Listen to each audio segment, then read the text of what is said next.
When you hear that a film is being made that is 180 pages long with very few actors in it, written in 3 acts by Aaron Sorkin, being directed by Danny Boyle with Michael Fassbender playing the lead, you do everything you can to get yourself cast in that movie. I was very excited by, quite honestly, I think the whole package of what it was. I knew the writing was going to be incredible. I knew that it would be thrilling to work with Danny, who I'd never worked with before. The idea of standing in the same room with Michael Fassbender was enough to make me want to faint, let alone work with him. And also I was intrigued by the notion that this wasn't a biopic, and it really isn't. It doesn't focus on his illness. It really only features one member of his family, his daughter Lisa, and it covers 3 specific periods in his life, covering the launch of 3 different products during his working life.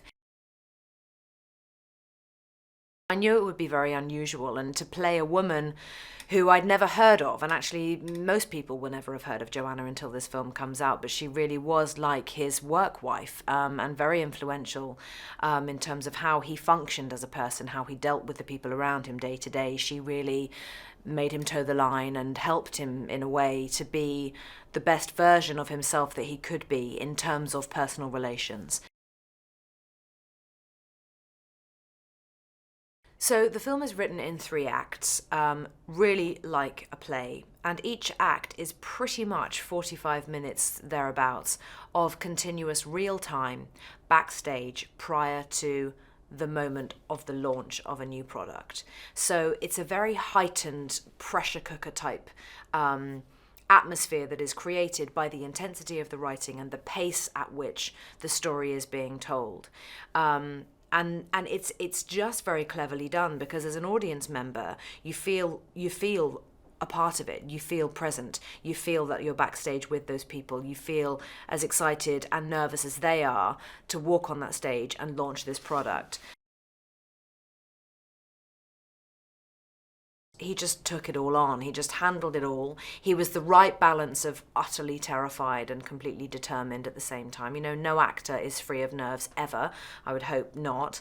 And I really do mean this. I have never seen an actor conduct themselves in a more professional way than Michael did. And no fuss, he just knuckled down. He had his own strange system of how he went about things. He didn't particularly want help after hours with running lines. I would often say to him, "Listen, I'm happy to meet up. We could just run a bunch of dialogue." And no, no, no, it's okay.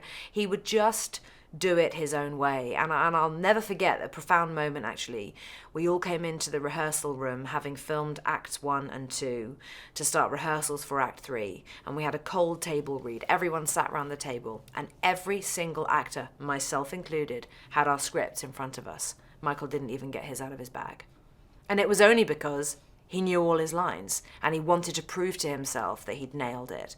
And that's a real actor. He was not only setting the bar incredibly high for all of us, but he was doing as much as he could to cement his own confidence in playing that role and making the choices that he wanted to make. So Joanna's constant managing of Steve really did come from a place of genuinely wanting him to just stop, calm down, take a breath, and be real, which often wasn't his strong point.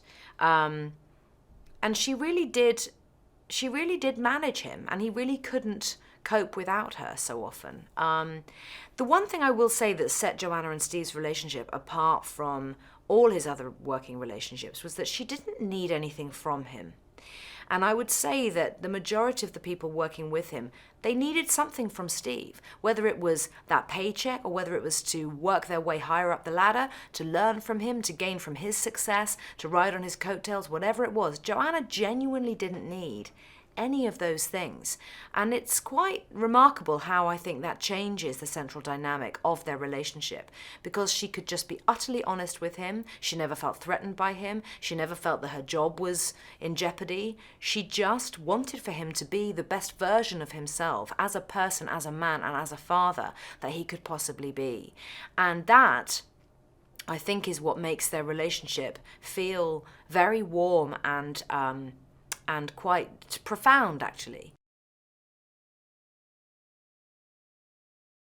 I really hope it will surprise people. I mean, Seth is brilliant anyway. As we know, Seth is a genius. Seth is hilarious. Seth is, the reason that my children are begging me to let them watch Pineapple Express.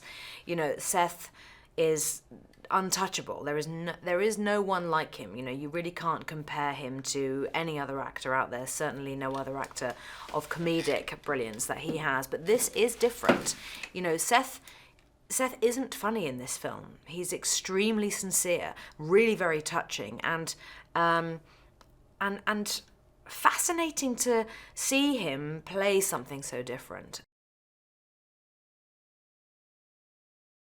Well, we're all used to a certain degree of improvising or changing things up or just mixing a few words around to just make them feel a little bit more comfortable or natural to say. But, Aaron Sorkin writes it in a way that is natural, does sound as though you're improvising, and as though these characters are coming up with these thoughts in that moment. And that's what makes Aaron Sorkin Aaron Sorkin. Somehow, yes, it's about Steve Jobs, but it's also rather brilliantly about how we all now live our lives because of that brilliant man. And one can't help but feel tremendous admiration for Steve, and also a certain degree of gratitude as well that he was as brilliant as he was, because he has enforced how we communicate today. And if used correctly, there's something just brilliant about that.